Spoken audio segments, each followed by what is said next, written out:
안녕하세요. 장원준입니다. 2022년 목표, 두 번째 시간 오늘은 좀 이야기를 해보려고 그러는데, 여기 이제 제목에 적은 것처럼 기초에 충실합시다.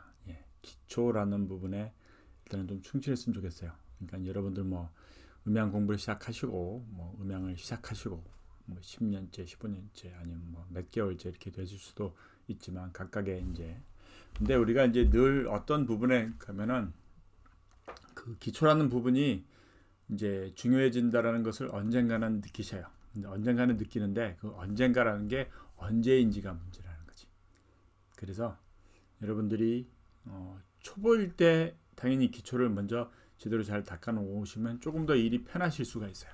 그러니까 이제 그 기초에서 그 이렇게 마치 그 우리가 항해를 하려고 할 때 각도가 1도나 뭐 0. 몇 도가 틀어지는 게 태평양을 지나가 보니까 뭐 LA로 가야 하는 배가 칠레로 내려가 있거나 이런 결과가 나올 수도 있다라는 거예요. 그 조금의 각도 차이가.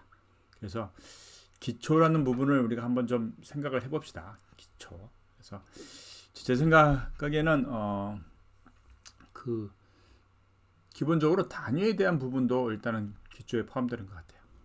많은 분들이 강의나 아니면 뭐 여러 가지 얘기를 할 때 아니면 유튜브나 블로그 뭐 이런 데에서 그, 그 기초적인 부분을 그냥 이렇게 약간 좀 무시하는 것 같은 얘기가 있어요.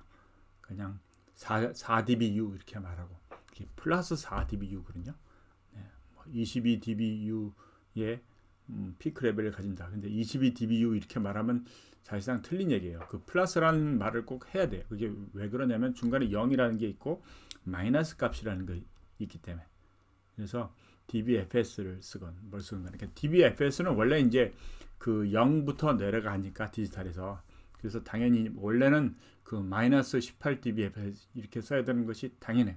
그게 이제 원칙인데 그냥 이제 플러스 값이 존재하지 않기 때문에 그래서 그 부호를 뺀 그냥 18dBFS 이렇게 얘기할 수도 있고 특히 이제 라우드니스 유닛 그 LUFS 말할 때는 그냥 14 LUFS 이렇게 얘기할 수도 있어요. 이제 그거는 특정 단위에서 그 원칙적으로 플러스의 값이 불가능하니까 0부터 내려가는 거니까 그건 가능한데 플러스와 마이너스의 그런 혼용이 있을 때에는 우리가 분명히 표시를 해야 된다는 거죠. BU라는 말을 쓰기로 하는 경우도 있는데 그 벨 유닛이라는 뭐 의미겠지만 그런 말은 음향에서 사용되지 않습니다. 적어도 제가 알고 있는 한. 그러니까 모든 음향에서는 벨이라는 그 단위를 쓰지 않죠. 그러니까 그 단위가 너무 크니까. 그래서 반드시 대시를 붙여서 10분의 1을 한 그 데시벨 단위에서 우리가 사용을 하니까 또 그만큼의 작은 에너지들에 대한 변화를 우리가 이제 사용하기 때문에 그렇습니다. 그래서 일단 이런 기본 단위에 대한 부분부터 제대로 좀 썼으면 좋겠어요. 그리고 이제 그러다 보면 우리가 다이내믹 레인지를 말하거나 주파수 특성을 말하거나 주파수 응답, 그다음에 뭐 헤드룸에 대한 이야기, 그다음에 이제 음향을 이제 하시다 보면은 반드시 알아야 되는 중요한 얘기가 또 있잖아요. 개인 스트럭처. 그런 부분도 정확하게 이해를 하시고 전기, 전기에 대한 부분도 엄청 중요해요. 그러니까 그게 안전사고를 뭐 막을 수도 있는 방법인 거고 안전사고가 일어날 수도 있는 거고 그런 부분부터 노이즈, 잡음에 대한 부분도 항상 있으니까. 그러니까 그 기본적으로 노이즈에 대한 부분 역시도 이제 그게 기초에 충실해야 된다는 얘기야. 믹서의 기본적인 사용법 중요하죠. 마이크의 기본적인 지향각이나 여러 가지 뭐 특성, 컨덴서 마이크, 다이나믹, 그러니까 모든 기초라는 것이 음향에서 진짜 중요합니다. 그러니까 그 기초를 그냥 무시하고 뭐가 되는 거는 좀 어렵다고 생각하시면 될 것 같아요. 일이야 되겠지만 그 일이야 된다는 것이 일정 수준을 못 넘어간다는 얘기가. 지난 시간에 말한 믹싱에 대한 부분도 그래요. 믹싱도 뭐 믹싱 그냥 괜찮게 사람들이 불만 안 표시할 만큼 그렇게 믹싱을 한다라는 것, 뭐 그래도 그게 인생의 목표가 될 수도 있겠지만 실은 안 그런 것 같다라는 거지. 그래서 막말로 노래방 기기에서 나오는 그 믹스 밸런스보다는 더 잘 만들어야지 그래도 전문 엔지니어라고 할 수 있잖아요. 근데 실은 노래방 기기에서 나오는 믹스가 그게 괜찮다고 그게요. 예. 우리 뭐 그게 트로트를 부르건 뭘 하건 간에 그러니까 나름대로 그 안에서 음향 감독도 있고 음악 편곡하는 사람도 있고 시퀀싱 하는 사람도 여러분들이 있지만 그래도 하여간에 그 노래방 기기에서 나오는 믹스 그 정도의 실력이 안 되면은 음향 감독이라고 하기 좀 어렵다라는 생각도 드는 거예요. 음향 감독이라고 말하지 말고 그냥 음향 엔지니어, 음향 기사 이렇게 얘기할 수도 있겠죠. 뭐 어쨌건 그렇습니다. 그래서 제 생각에는 일단 기초에 충실하게 해보면 좋을 것 같아요. 예, 기초를 다루기 위해서 좋은 책이 또 있죠.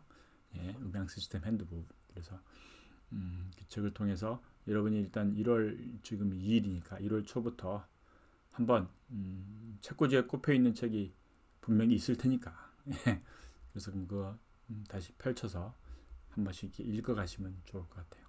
그래서 질문도 하시고 제가 또 온라인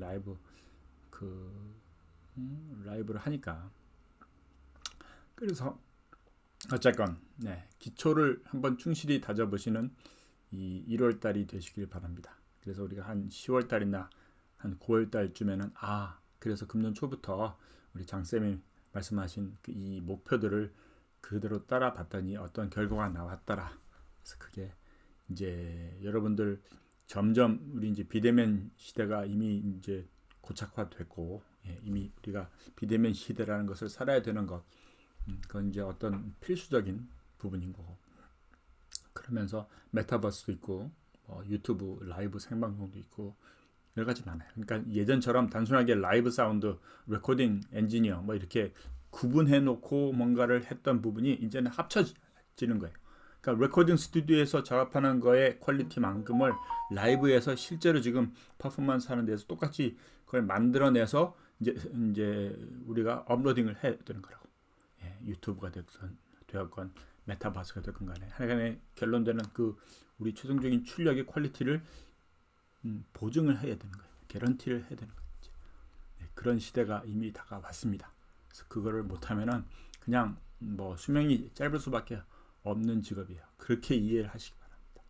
감사합니다. 장호준입니다. 오늘은 1월 2일이고 2022년 새로운 목표에 대해서 이야기했습니다. 구독하시고 좋아요도 눌러주시고 공유해 주시기 바랍니다. 감사합니다.